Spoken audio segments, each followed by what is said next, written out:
Hey there everybody, how's it going? My name is Tham here. Welcome to me getting demonetized in today's video because we're going to be talking about YouTube doing something really dumb and maybe laughing at it, maybe pointing fingers at it, and just overall speaking about this asinine thing that's going on down on YouTube. When I first saw this, I thought that was the most asinine thing ever. So they changed the YouTube partner program a little bit so that instead of needing to have 10,000 views on a channel in order to receive the YouTube partner program along with monetization, you now have to have 1,000 subscribers, which is fair, but now also have to have 4,000 hours of watch time on your channel. It means people have to watch your videos or watch your content in total, summarize all for at least 4,000 hours before you get any sort of YouTube partner program benefits. That's a lot harder to get than 10,000 views, and I can even do some calculation for you, some quick math for you regarding my personal, let's say for example, if we take my second channel, a channel that is not as well known as the main channel, where I do a lot of anime content, very niche stuff. Let's say hypothetically we go to that. Currently right now on my main channel, on that second channel, I currently have right now in total for last 28 days. Let's say for example, just take last 28 days. I have 374,302 minutes watched, which if you go and plug that in and convert it, that's roughly 6,238 hours. Now, that is considering that the content on the channel primarily includes not short videos, but videos of 30-minute length and uploading at least 5 videos a day, or around 4 to 5 videos a day, daily, on the channel except Sunday. Knowing that I have 57,000 views in last 28 days, those 57,000 views equal to 6,238 hours in total on the channel. And when a channel starts up, I mean, this is just like last 28 days. For me, that's doable because I know what I'm doing. When you're first starting up on YouTube, you have no idea what you're doing. I had no idea what I was doing. Only after a couple of years of experience of messing with tags, titling, and establishing a proper content on a channel, 2 channels in particular, I finally got to the point where I sort of understand what needs to be done and what I need to do in order to get it. Let's say, for example, if I want to create another channel, how to get to that particular point at least within a year, But I'm considering the starting people, the starting content creators that are just getting their foot in the door on YouTube, or want to start doing something really good on YouTube, or just something fun on YouTube. Being part of the YouTube partner program, which has been so welcoming for so long, is now being regressed back to where it's going to take you a pretty long quota to actually become a YouTube partner and benefit from the YouTube partner system, aside from monetization. The monetization is a big thing, but there's also other benefits that come with YouTube partner program, such as support and workshops. Thumbnails and live streaming is still going to be available for people that don't even have, aren't going to be eligible for YouTube partner program, and you can reapply later if you meet the criteria.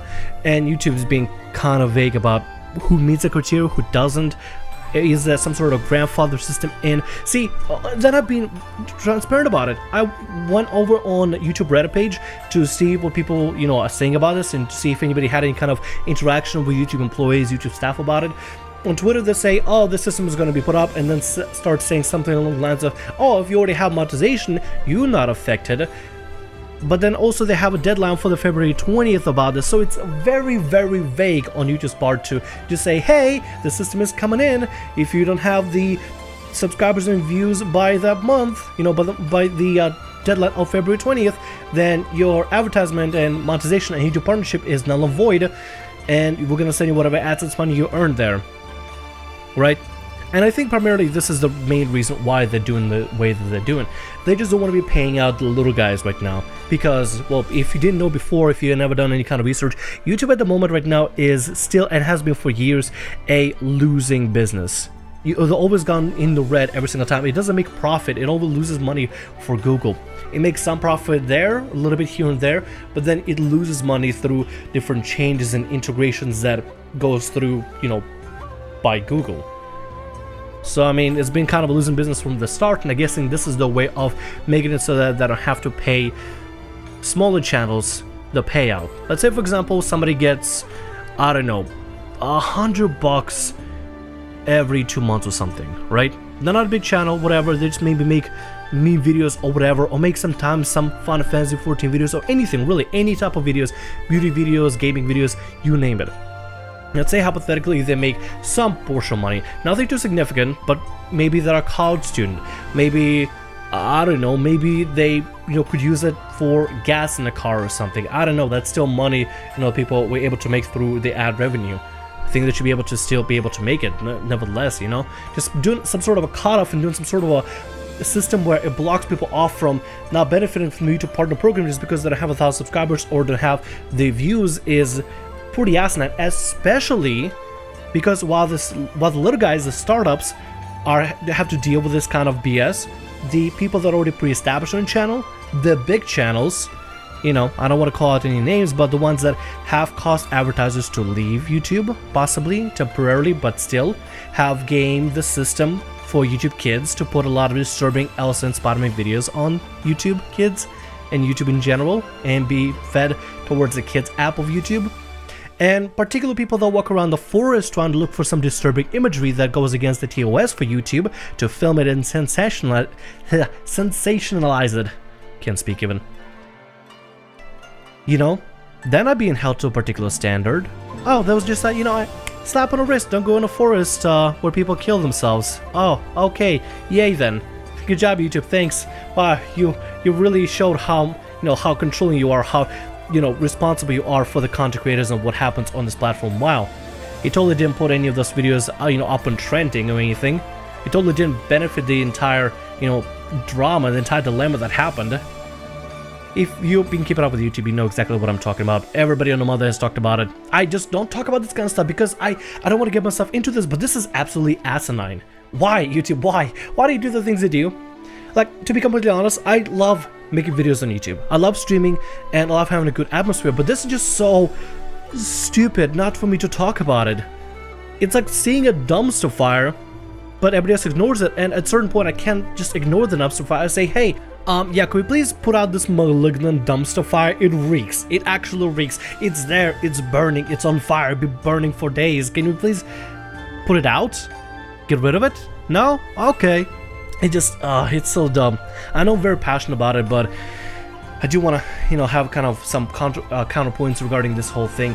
While I get, if YouTube, let's say, hypothetically says, look, we had a lot of content creators that try to start up channels and try to game the system from the very beginning, doing something really controversial, really edgy, and monetizing on it. That's fine. If you want to set up a standard for content creators to earn money on YouTube, that's fine, but make it equal. Make sure that everybody has to be put up with similar sort of standards, and the bigger you are, the more to a higher standard you have to be upheld to. That's my only issue. That's my only problem. I don't break the TOS, I try to follow the rules and guidelines appropriately, I try to tag my videos as best I possibly can. I try not to clickbait, even if I clickbait, I do it ironically, primarily. Right? I know some people want to, I know some people want to game the system, I know some people want to exploit every possible way of getting the most amount of views, they get the, the most amount of monetized views possible, so they can, get more of the content out there. Or use different exploits, like the...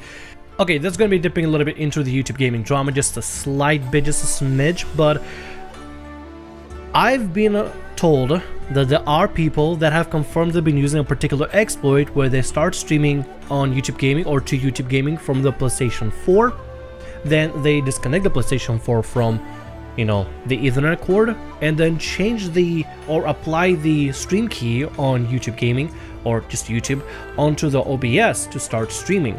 Now, what does this exploit do? Well, in fact, it actually ends up streaming your stream over to YouTube, and streaming your stream still, because it launched it from PS4, to the PlayStation 4 network, so people can watch your stream through the PlayStation 4. What does that do? That amplifies your views, inflates your views dramatically.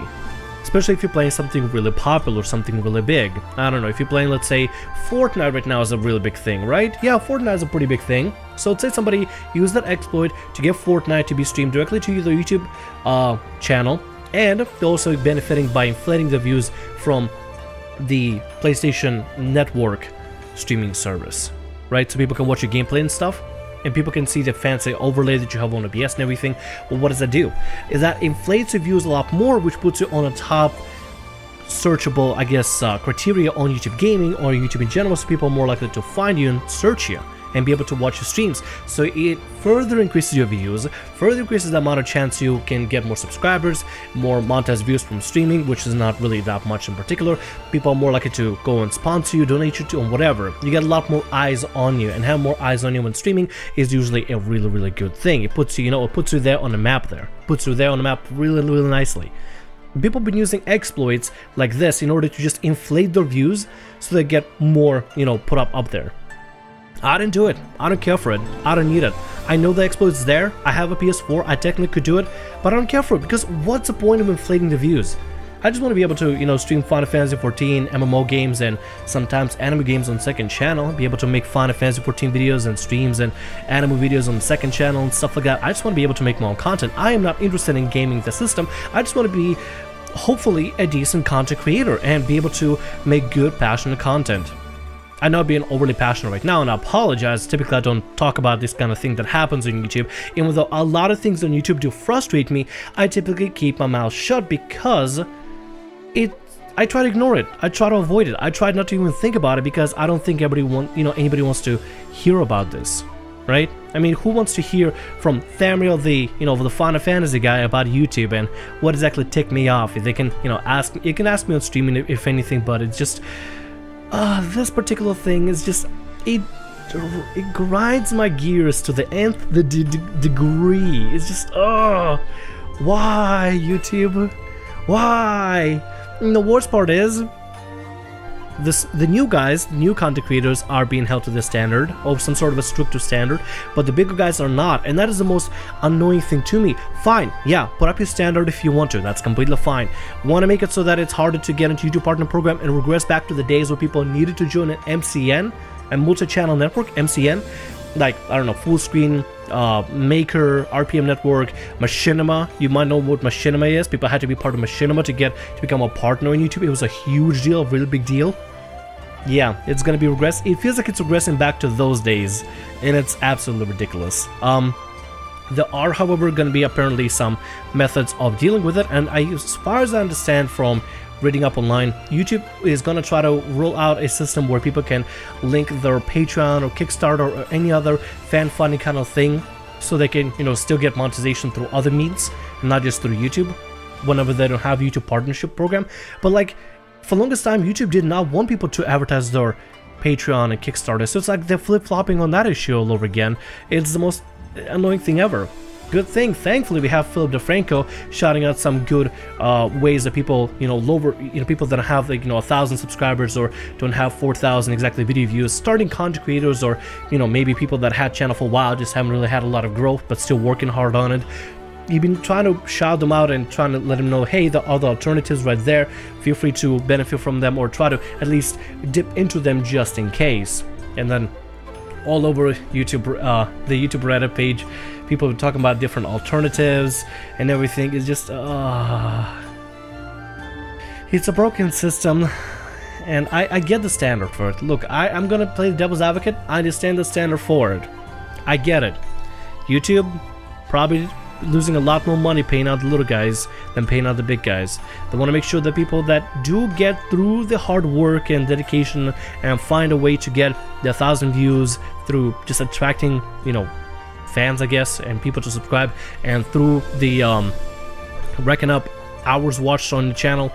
I get it. People that get through the hard work will get the benefits of the YouTube Partner Program, even though it feels like they're very dwindling amounts of benefits at this point, to be completely honest. Now my channel's gonna be shut down because I said that. But anyway, it's so asinine and ass backwards seeing YouTube go through something like this. Let me know what you think in the comments below about this, what your thoughts are. I just think this is like the most stupid thing ever. And why? Why do you do this? Why do you do this? You didn't have to, but you did. Anyway, I'm gonna stop the rant right here. Sorry for being overly passionate. Don't expect me to rant about YouTube again, unless you really want to see something like this. But no, I'm not an angry person. I'm a pretty happy person. I usually let go of things, but when I see something that's so stupid and nobody's paying attention to it, like nobody's really batting an eye to it too much, it's just, sometimes you just gotta point out the dumpster fire before it just stinks up the whole place, That's what I'm doing here, hopefully. Anyway, hope you enjoyed, and I'll see you later. Let me know what you think in the comments below about this whole thing.